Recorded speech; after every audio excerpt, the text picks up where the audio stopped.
bisa dipercaya atau tidak. Jangan gampang kita terpengaruh seseorang kalau cerita kepada kita macam-macam, kemudian kita terima mentah-mentah, kita terus marah, melakukan hal yang akhirnya merugikan kita sendiri, yang berbahaya. Untuk itu kita harus hati-hati. Assalamualaikum warahmatullahi wabarakatuh. Alhamdulillahilladzi amarna bil islah wa hasana 'ala shalah wa bayyana lana subulal falah. Asyhadu an la ilaha illallah wa asyhadu anna Muhammadan 'abduhu wa rasuluh. Allahumma shalli wa sallim wa barik ala sayyidina Muhammad wa ala ali sayyidina Muhammad wa ba'du. Para pendengar Radio Purwodadi FM yang dimuliakan Allah SWT, jumpa kembali dengan Kang Ubin, Ketua Pok Jalur Kelompok Kerja Tentu Agama Kabupaten Grobogan, yang sore kali ini akan saya sampaikan masalah namimah, penyakit yang ada pada diri kita, mungkin atau diri panjenengan semuanya. Tapi sebelum kita berbicara tentang itu, marilah kita berucap syukur pada Allah SWT, karena pada sore hari ini di hari yang ke-22 dari bulan Ramadan, kita masih diberikan izin Allah, diberikan kekuatan oleh Allah SWT untuk senantiasa melaksanakan amalia Ramadan, termasuk di dalamnya kita berpuasa, bertaraweh, mungkin yang dilaksanakan di rumah atau di masjid. Monggo saudara-saudara semuanya, dan kami berharap semoga puasa kita senantiasa mendekat ridho dari Allah SWT. Monggo sinambi jagongan, sinambi mensapin, sinambi layah-layah, monggo kita dengarkan bersama. Semoga pertemuan sore ini, hari ini bermanfaat kita semuanya, dan semoga pertemuan ini berkah kita semuanya, dan kita syukur dengan ucapan alhamdulillahirrahmanirrahim. Salawat wa salam senantiasa terlimpahkan pada baginda kita Nabi besar Muhammad SAW. Semoga kita senantiasa mendapatkan syafaatnya di surga kiamat, amin ya rabbal alamin. Para pendengar Radio Purwodadi FM yang dimuliakan Allah SWT, Islam adalah agama yang damai dan membawa kedamaian serta memperbaiki kehidupan di muka bumi ini. Jadi Islam itu agama yang damai, membawa kedamaian, memperbaiki kehidupan di muka bumi ini. Oleh karenanya dalam hubungan dengan manusia, maka Islam melarang keras terjadinya perpecahan dan menganjurkan untuk saling menghargai, untuk saling menghargai dan saling menyayangi kepada sesama. Itulah konsep Islam.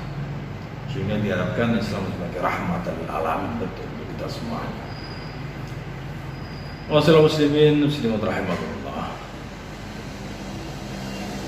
Pada sore hari ini kami akan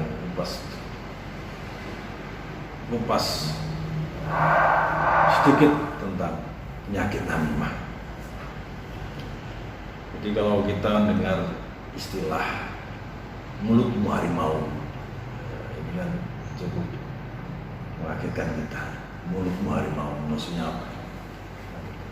Mulut ini kecil, tapi kalau sudah berkata yang tidak ini akan menjadi bahaya, akan bisa menelan kita semuanya. Atau istilah Jawa, ajine diri ono ing ati. Jadi ajine diri saka ati. Wong ini delok saka ngomonge. Lambine kaya apa, cangkeme kaya apa. Wong kasare ngomore kaya apa. Ini wong Jawa ya kan. Kalau cucuke to monconge kan begitu. Jadi orang itu bisa dilihat dari gaya bahasa, gaya bicaranya, mulutnya kayak apa. Ini bisa diketahui bagaimana karakter seseorang itu sendiri. Karena mulut mungkin kita bisa selamat, karena mulut kita bisa celaka. Tergantung kita semuanya. Selamatul insan fi hifdzil lisan. Selamatnya manusia, kita semua adalah orang yang mau menjaga lisannya. Ini yang terpenting. Terlebih kalau kita semuanya suka mengumpat, adu domba. Namimah itu bisa diterjemahkan dengan adu domba. dalam bahasa Indonesia, kan tapi maknanya lebih luas dari sekedar adu domba. Ini bukan berarti domba benar, bukan adu kambing, tapi diistilahkan adu domba itu istilah lain daripada namimah itu sendiri. Atau pengertian namimah sebagaimana dijelaskan oleh Nabi besar Muhammad sallallahu alaihi wasallam dalam hadis berikut. An Abdullah bin Mas'ud qala inna Muhammadan sallallahu alaihi wasallam qala ala unabbiukum ma adhu hiya namimatu al-qalatu bainan nas, yang artinya dari Abdullah bin Mas'ud, sesungguhnya Muhammad sallallahu alaihi wasallam, Muhammad sallallahu alaihi wasallam bersabda, maukah kau ku beritahukan kepada kalian apa itu al-'adu? Itulah namimah, atau perbuatan yang menyebarkan berita untuk merusak hubungan di antara sesama manusia. Namimah itu adalah sebuah perbuatan atau yang menyebarkan berita. Untuk apa tujuannya? Untuk merusak hubungan di antara satu sama lain. Bahkan Imam Nawawi menjelaskan bahwa namimah bertujuan merusak hubungan manusia. Ini harus hati-hati. Namimah adalah tujuannya adalah merusak hubungan manusia sendiri. Kalau ulama, namimah nakul kalamin nas ba'dihim illa ba'd ala jihadil ifsadi bainahum. Para ulama menjelaskan bahwa namimah adalah menyampaikan perkataan seseorang kepada orang lain dengan tujuan merusak hubungan di antara mereka. Ini ada tujuan di belakangnya. Ini yang bahaya. Contohnya apa? Si A mengatakan kepada si B yang membuat si C menjadi tidak suka pada si B. Baik itu perkataan dusta maupun perkataan benar. Sebaliknya si A juga mengatakan kepada si C yang membuat si B tidak suka. Inilah yang akhirnya menjadi konflik. Ada sebuah cerita gara-gara namimah atau adu-adu istilah Jawa ini buat mbak bujukan atau video bos. Diriwayatkan bahwa ada seorang laki-laki melihat seorang budak yang dijual. Dia suatu saat itu ada seorang budak yang dijual. Memang budak ini sengaja dijual. Yang jelas tidak ada cacat apapun pada budak tersebut. Hanya saja ya tukang adu domba. Ini sayangnya. Secara fisik bagus, secara kerja nggak ada masalah. Tapi ada satu cirinya, yaitu tukang adu domba. Tapi laki-laki yang mau beli ini tidak menganggap bahwa itu jadi masalah. Akhirnya dibeli budak itu. Sudah nggak masalah, yang penting dia bisa kerja, nggak ada masalah. Masalah adu domba nggak ada masalah. Pikirnya seperti itu, pikirnya tidak ada masalah. Terus budak ini dibeli oleh laki-laki ini. Setelah beberapa hari si budak tinggal bersama lelaki tersebut atau serumah dengan, kalau sekarang yang majikannya, orang yang belinya tadi. Kemudian setelah berjalan, dibelinya betul, terus ditaruh rumahnya bersama pasangan suami istri ini, tiba-tiba si budak ini mulai beraksi. Karena memang ini jadi sifatnya, nggak adu domba, kering mulutnya. Ini mulai beraksi si budak ini. Si budak ini berkata kepada istri majikannya, sungguh majikanku hendak menikah dengan perempuan selain engkau. Hingga goro-goro ngomong bahwasanya seakan-akan suaminya itu mau menikah dengan orang lain. Jadi ada perempuan lain, wanita idaman lain. Ngojo-ngojo istilah Jawanya itu, atau membisikkan kepada majikan perempuan itu bahwa suaminya akan menikah lagi. Dia menambahkan sebenarnya dia tidak mencintai. Jadi, apa bojomu gak seneng karo awakmu, krana ewah tok. Makanya gak seneng karo awakmu, mungkin rapi meneh. Hati-hati sampean. Ini rayuan si budak tadi. Terus ada cara. Kalau kamu pengen dia menyayangimu dan mengurungkan apa yang telah direncanakannya, maka apabila dia tidur, kamu ambil pisau cukur, lalu cukurlah beberapa bulu di bawah janggutnya dan biarkanlah bulu-bulu itu bersamamu. Artinya kon ngerok, kon gowo, disimpan dengan berharap bukan ngono. Oke, kalau kamu sudah begitu, nanti suami dia akan menikah lagi. Ini perkataan budak tadi kan. Wah, terus dipikir-pikir karena meyakinkan betul apa yang diberikan si budak itu.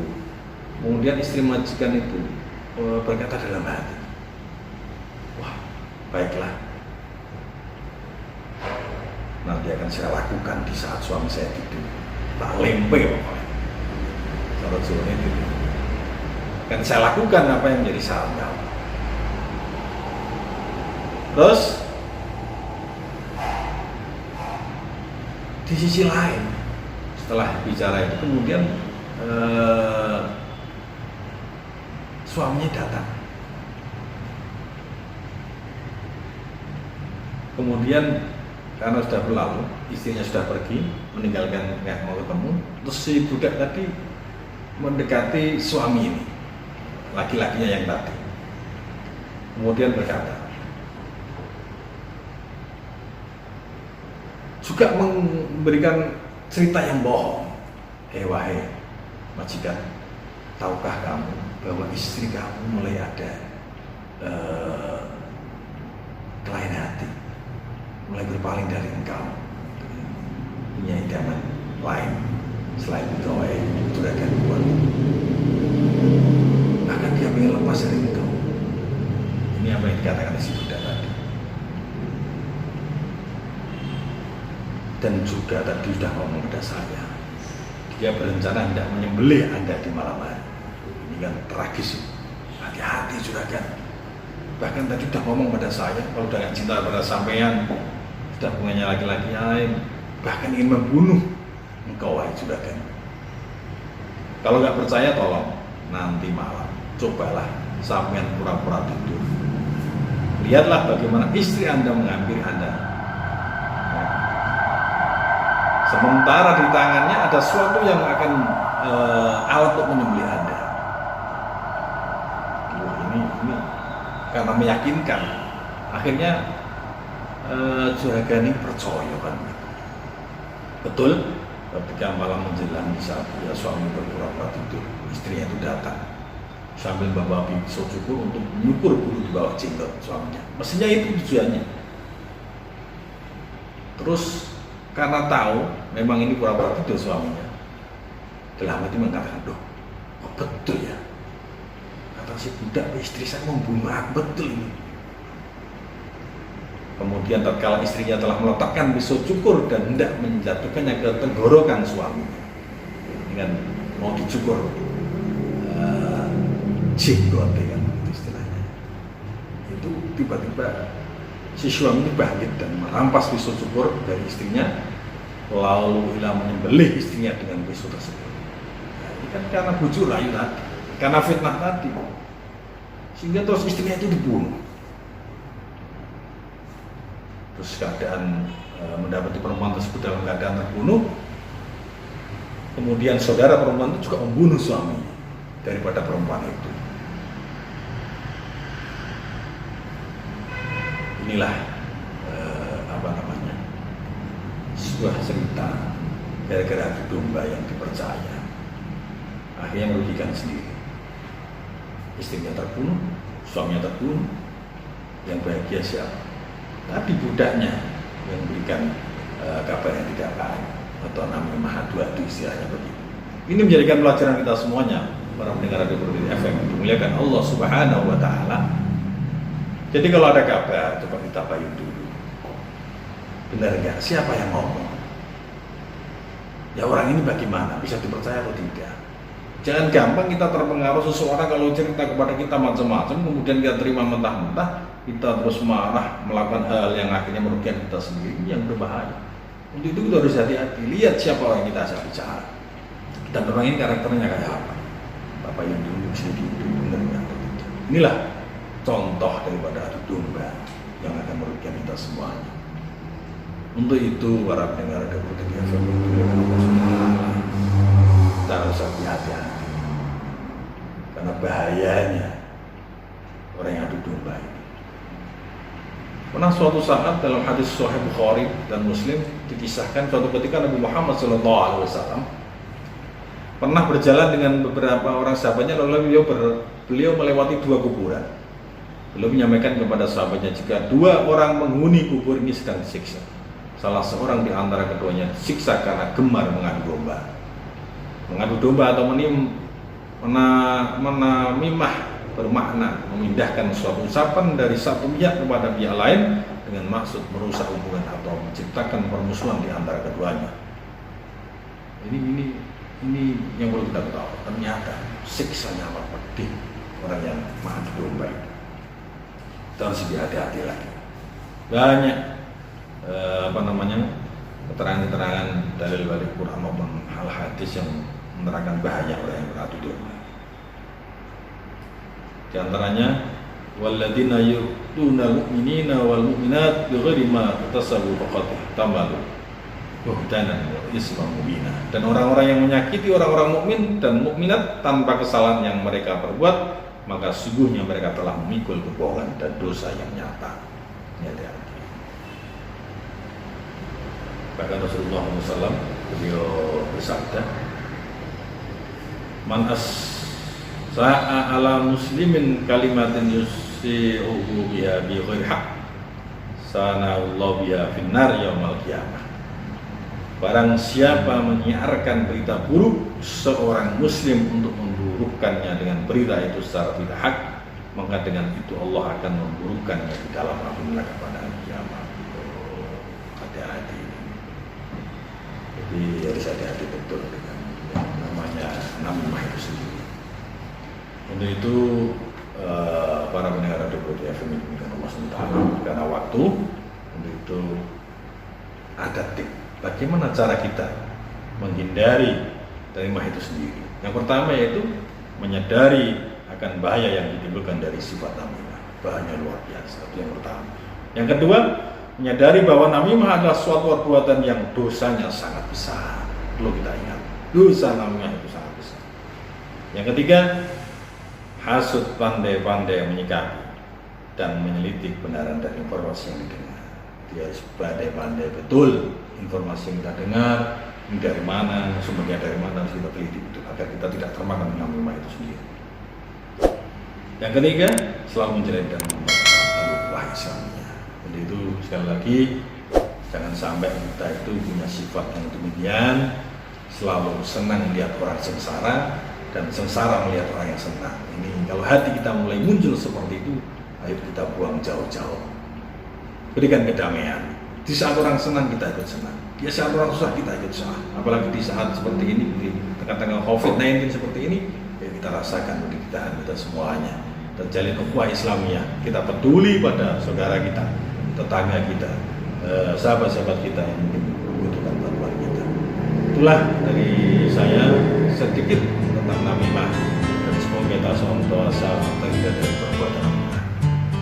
Untuk itu saya ucapkan selamat buka puasa. Semoga puasa kita hari ini mendapatkan ridha dari Allah SWT, diterima dari Allah SWT. Jadi saya kami mohon maaf, sudah kurang lebihnya mohon maaf. Assalamualaikum warahmatullahi wabarakatuh.